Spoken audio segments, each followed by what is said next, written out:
नमस्कार, यूपी की बात में आप सभी का स्वागत है और मैं हूं आपके साथ ज्योति सिंह। मुख्यमंत्री योगी आदित्यनाथ की अध्यक्षता में आज कैबिनेट की बैठक हुई। इस बैठक में 41 अहम प्रस्तावों पर मुहर लगी है। बैठक में नई तबादला नीति को भी मंजूरी दे दी गई है। इसके बाद अब अधिकारियों के तबादले किए जा सकेंगे। बैठक में सबसे ज्यादा प्रस्ताव जल जीवन मिशन के पास हुए हैं। उत्तर प्रदेश कैबिनेट में आज 41 अहम प्रस्तावों को मंजूरी दी गई है। कैबिनेट के सामने कुल 42 प्रस्ताव रखे गए थे। योगी कैबिनेट ने सबसे अहम तबादला नीति को मंजूरी दे दी है।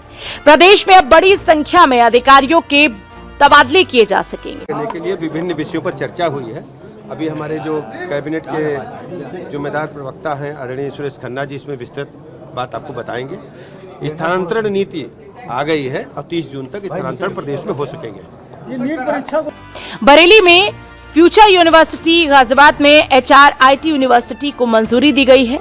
इसके अलावा सरकार हुडको से 1000 करोड़ के लिए गए लोन की गारंटी लेगी। वहीं ओबरा में लग रहे 2 पावर प्लांट की लागत बढ़ाने को मंजूरी दी गई है। पहले इसकी लागत 11,705 करोड़ रुपए थी, जिसे बढ़ाकर के 13,005 करोड़ रुपए कर दी गई। वहीं बलिया के रसड़ा में ट्रांसमिशन सब स्टेशन की लागत 537 करोड़ लागत करने के प्रस्ताव को मंजूरी दी गई है। नोएडा में जेवर एयरपोर्ट बनाने के लिए ली गई किसानों की जमीन का मुआवजा देने के लिए धनराशि को मंजूरी दे दी गई है। लखीमपुर में हवाई अड्डा बनाने के प्रस्ताव को मंजूरी दे दी गई है। IIT कानपुर में मेडिकल रिसर्च सेंटर 500 बेड का सुपर स्पेशलिटी अस्पताल बनाने को मंजूरी दी गई। वहीं राज्य विश्वविद्यालय से राज्य शब्द हटाने का प्रस्ताव भी पास हुआ। मोटे तौर पर जो पिछले वर्ष जो हमारी स्थानांतरण नीति थी उसी का ही अनुसरण किया गया है। समूह का और समूह खा के अधिकारी अपने सेवा काल में संबंधित कुल 3 वर्ष जो पूर्ण कर चुके हैं जनपदों में, उनका स्थानांतरण किए जाने की व्यवस्था समूह का और समूह खा में जो अधिकारी अपने सेवा काल में मंडल में 7 वर्ष और जनपद में 3 वर्ष जो पूरे कर चुके हैं वो स्थानांतरण नीति के अंतर्गत आएंगे। इसके साथ ही समूह का और खा का स्थानांतरण संवर्गवार अधिकारियों की संख्या अधिकतम 20% होगी और समूह गा और घा के कार्मिकों के लिए अधिकतम सीमा 10% रखी गई है। और ये स्थानांतरण नीति ये सभी स्थानांतरण 30 जून तक पूरे किए जाने। इसके साथ ही जो भारत सरकार के द्वारा 34 जनपदों के 100 आकांक्षी विकास खंडों के समस्त जनपदों में तैनाती की व्यवस्था के बारे में ये बात कही गई है कि उनको संतृप्त भी किया जाएगा। इसके अतिरिक्त भी 2-3 बातें मैं चाहूँगा कि जो डिटेल्स है उसकी वो श्री देवेश चतुर्वेदी जो कार्मिक देखते हैं वो बताएंगे। सबसे ज्यादा जल शक्ति विभाग की 26 परियोजनाओं को मंजूरी मिली है। बुंदेलखंड के ललितपुर, झांसी महोबा, मिर्जापुर महोबा जैसे जिलों से जुड़ी परियोजनाओं को मंजूरी दी गई है। 31 में से 5 परियोजनाएं पुनर्रचित लागत पूर्व में ही स्वीकृत हो चुकी है। शेष 26 की स्वीकृति आज की बैठक में प्रदान की गई है। ये 26 परियोजनाएं झांसी, जालौन, हमीरपुर महोबा, चित्रकूट और ललितपुर की, और विंध्य में अपने मिर्जापुर सोनभद्र की परियोजना है। इस परियोजना की कुल स्वीकृत लागत 10,185 करोड़ थी और पुनर्रचित लागत 11,580 करोड़ है।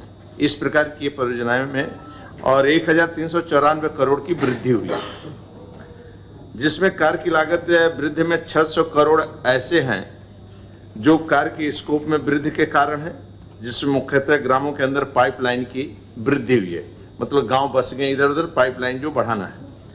और बाकी परियोजना जैसे GST उसके पहले था तो GST में पहले 12% था तो 18% हो गया, यानी 6% की वृद्धि हुई।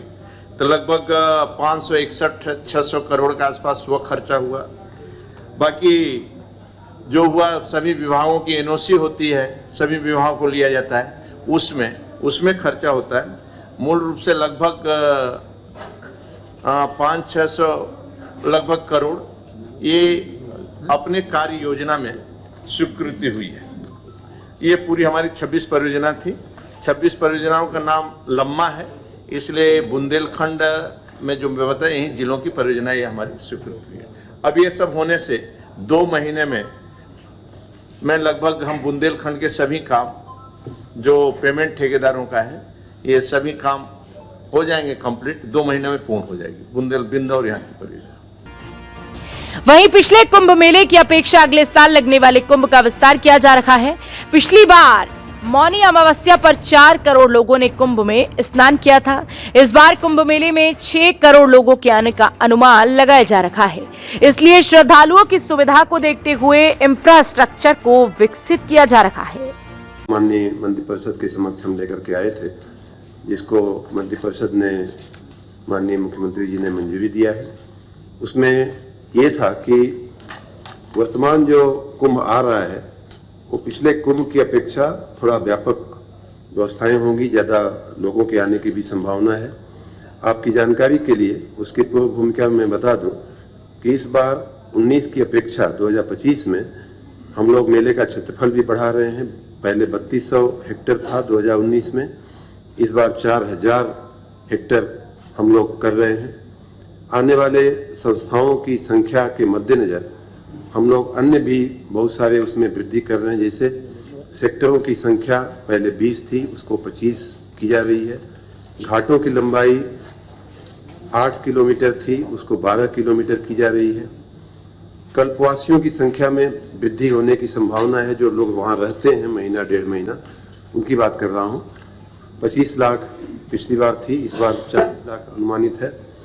मौनी अमावस्या जो प्रमुख दिन होता है स्नान का, उसमें पिछली बार 4 करोड़ लोगों ने स्नान किया था, इस बार 6 करोड़ लोगों के आने का अनुमान है।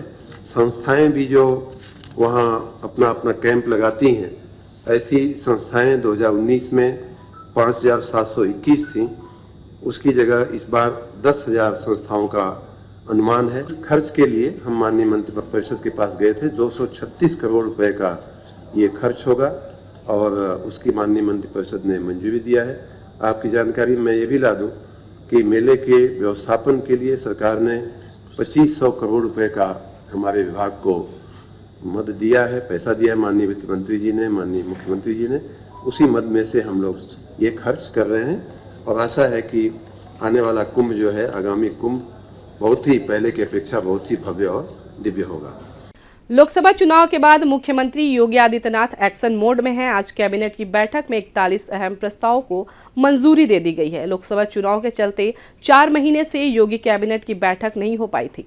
चुनाव अधिसूचना से पहले 5 मार्च को आखिरी कैबिनेट बैठक हुई थी। इसके बाद योगी कैबिनेट में आज इन प्रस्तावों पर मुहर लगाई गई है। इस खबर में बस इतना ही। आप बने रहें यूपी की बात के साथ।